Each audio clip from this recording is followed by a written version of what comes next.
So basically, in a psychology class at school, and we have an assignment to take a quiz on this documentary here named Secrets of the Mind.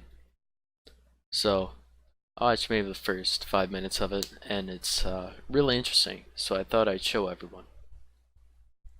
So let's prepare to have your mind blown. Just get ready for it. Graham Young is blind. Derek Steen feels pain in an arm that no longer exists. Sometimes believes he is God. My attitude was I was God, and then I had heaven and hell in my eyes. I was the grand guy who created heaven and hell. You see right there, stuff like that. Look at that. That's the face of God, right there. He's a creator. David Silvera is convinced his parents are imposters. It can look... Yeah, that's how my dad looked at me in the morning. I'd be scared too. These people are not crazy. They have all suffered damage in tiny sections of their brains that has profoundly distorted the way they perceive themselves and the world around them. Today, one neuroscientist tracks them down with the dogged persistence of a detective. What excites me is I can go in there and pretend I'm Sherlock Holmes and try and figure out what has gone wrong in this patient's brain. Now, I'm not sure the Sherlock Holmes approach is the best thing. Whenever you're trying to find out what's psychologically wrong with your patient. Here it is, Secrets of the Mind.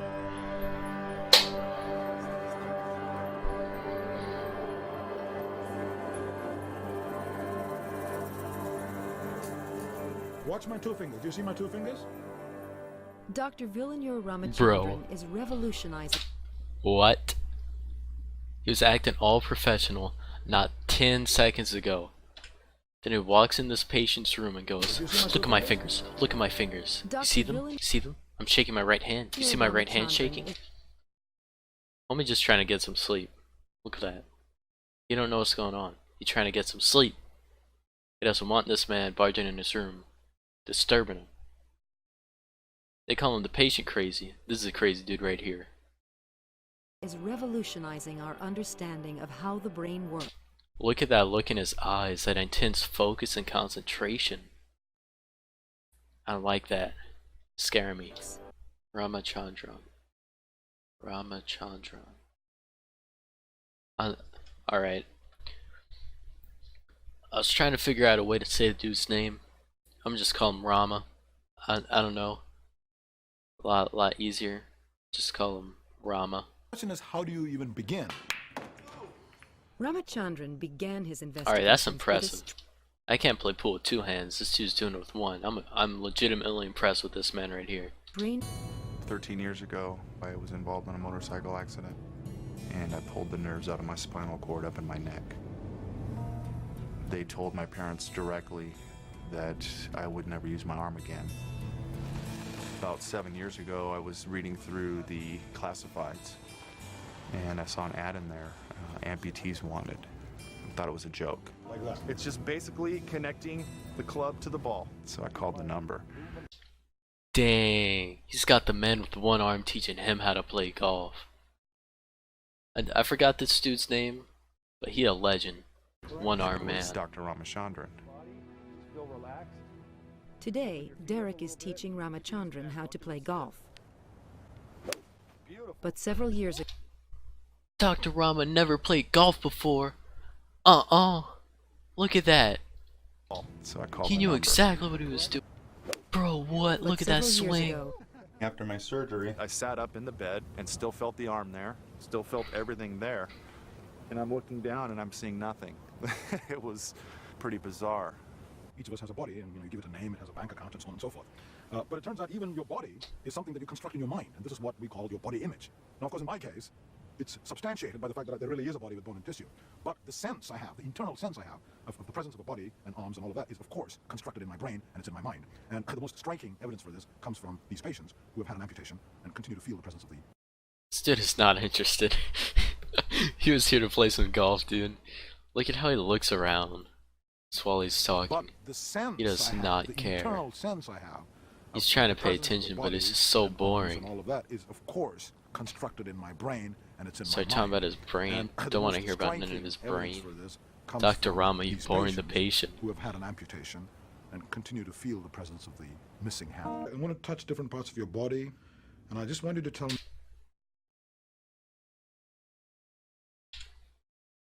For a simple test. Just hear that I again. want to touch different parts of your body, and I just want you to... Doctor calls you over to his house, says, I want to touch different parts of your body. And he gives you that look right there. Yeah, that sounds good. Tell me what you feel and where you experience the sensation, okay? Okay. Close your eyes. Oh no, man. This test looking kind of familiar. Oh no, man. Where you touch you on this teddy bear. Oh no. Very familiar.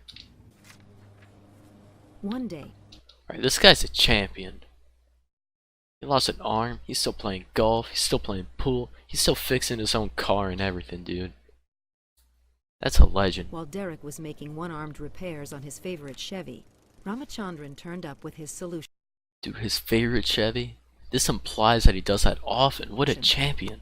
The reason we think it happens is that in the brain there is a complete map of the surface of the body. The entire left side of my body, the skin surface, is mapped on to the right side of my brain along a vertical strip of cortex, which we call the somatosensory cortex. Similarly, the right side of my body is represented on the left side of my brain. At first, some members of the neuroscience community scoffed at Ramachandran's new theory that neural pathways in the brain... Hey, if you scoff at Dr. Ramachandran, you're gonna regret that. This man knows what he's talking about. I was skeptical at first. I was thinking that this dude didn't know what he's talking about, walking in there shaking his fingers in front of the patient's face. He knows what he's doing. brain can change. Hopefully, this would show what was actually going on in his brain. But would it prove that Ramachandran's hunch was correct? These results vindicated Ramachandran's detective work. There it is. Bam. Proof. Ramachandran. Dang.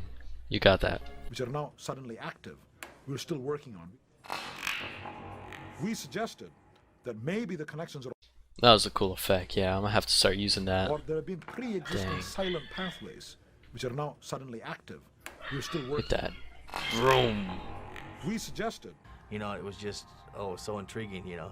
Sometimes it's hard to explain how you felt, you know. Dr. Rama's always watching. This rare condition is called blind sight. Alright, this is where it starts getting interesting. Blind sight, that's where it's at. Ramachandran found Graham Young in Oxford, England. He is one of the world's few known blind sight patients. This paradoxical condition shows just how much our brains run our lives without our being aware of it. Well, when I was 8, when I had the accident, it was a road accident that caused the brain damage, I literally used to walk into lampposts. I ran into, you know, these huge great pillars you get in stations. I ran into one of those one day. it's almost as if the patient is using ESP. He can see and yet cannot see. So it's a paradox. It's almost like science fiction. How is this possible? Well, if you look at the anatomy, you can begin to explain this curious syndrome. It turns out, from the eyeball to the higher centers in the brain, where you interpret the visual image, there's not just one pathway, there are two separate pathways, which subserve different aspects of vision. One of these pathways is the evolutionarily new pathway, the more sophisticated pathway, if you like, that goes from the eyeball. Hey man, Dr. Rama always knows what's up. It's crazy.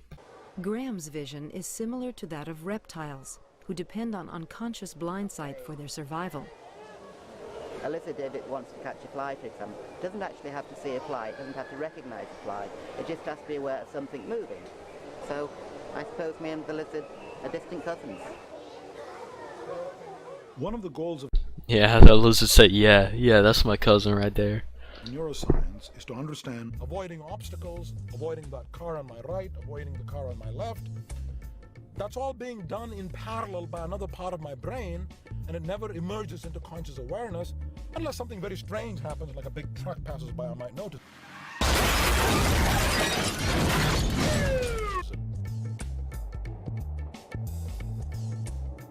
Blind sight enables us to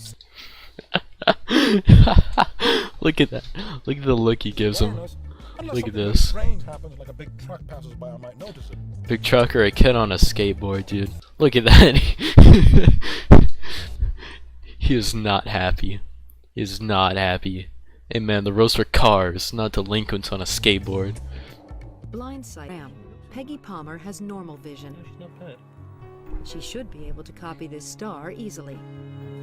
I'll never get this star, hopeless it is. But something odd is happening.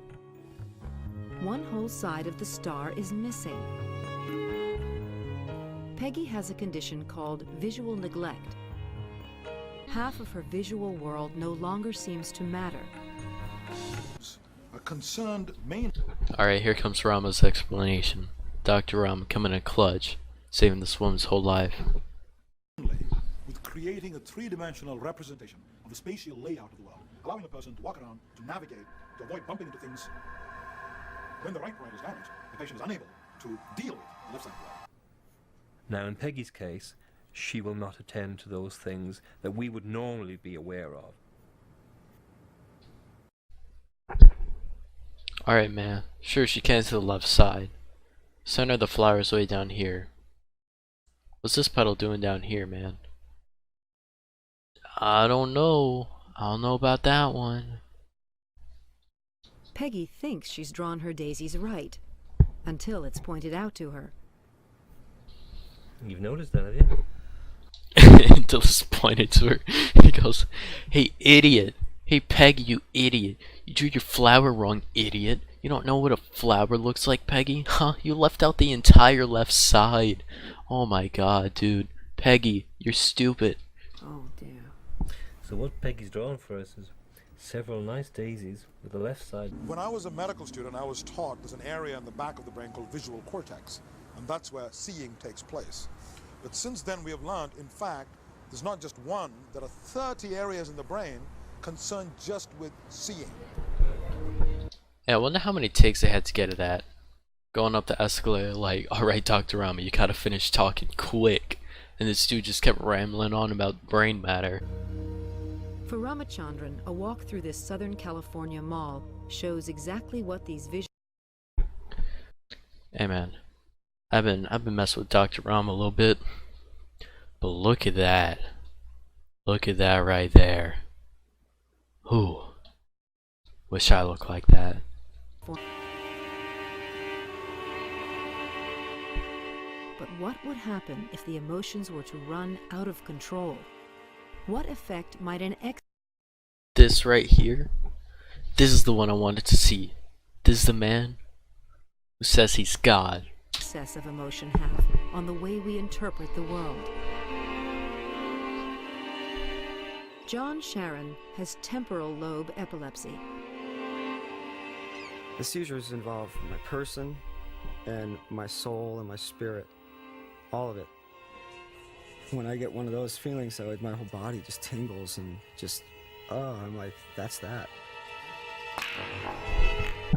Hey, I want to see this guy and the first guy with one arm play pool. John's Who's better, God or an amputee? epileptic seizures are essentially an electrical storm in his temporal lobes. When a group of I went running down the street screaming that I was God.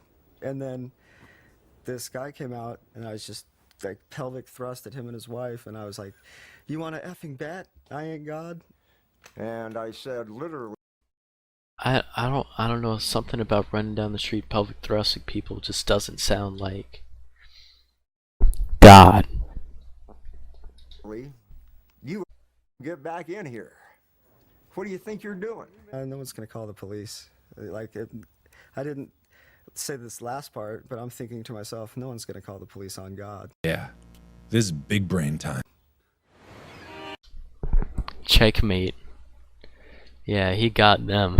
No one's gonna call the police on God. Oh no. I've been in so much pain that I'd rather be shot to death, dude, or just whipped to death. But Whipped also to death. joy. Yeah, I've been in so much joy that I would rather be left alone, man. Take everything away and just let me sit there and have that much joy. I didn't want to see the homie like that. They didn't need to include this, dude. Man, better cry. I don't like that. I feel like I can. Oh no! That unmerciful stare. Joy. Look at that. Oh my god. He does not care.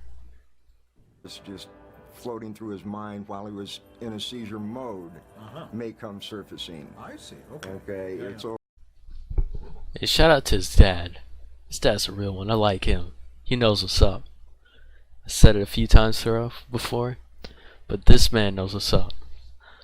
But also, you said he's become more emotional. In my own head, I know I could go out there and get people to follow me. Not like these wackos with sheets on their heads. Not like those idiots. Right. But now it's just the new. Who was that? They did not show it. Who is this? But now it's just the new generation of the prophets. Yep. And I've never been religious, ever.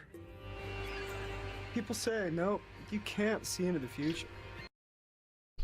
Who is he? Why is he just standing on the beach? I've said it before and I'll say it again. Dr. Rama always got that explanation. Now, this tendency to ascribe cosmic significance to everything around you might be akin to what we call a mystical experience or a religious experience.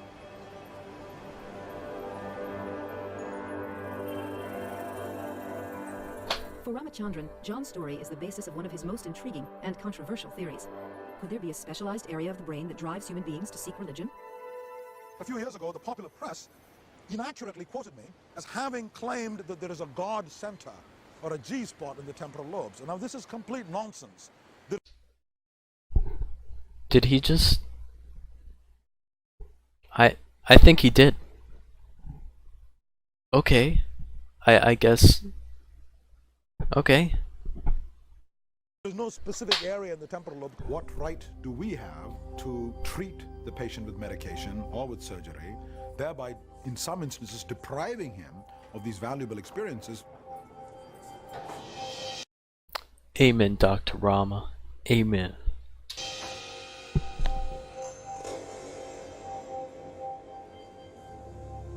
To me, the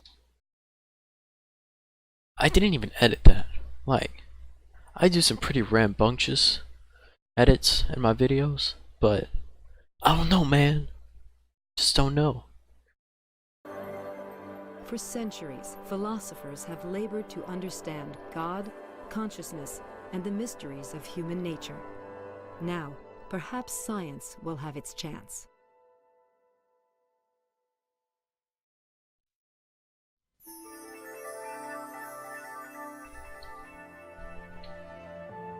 On Nova's website, investigate the remarkable complexity. Alright.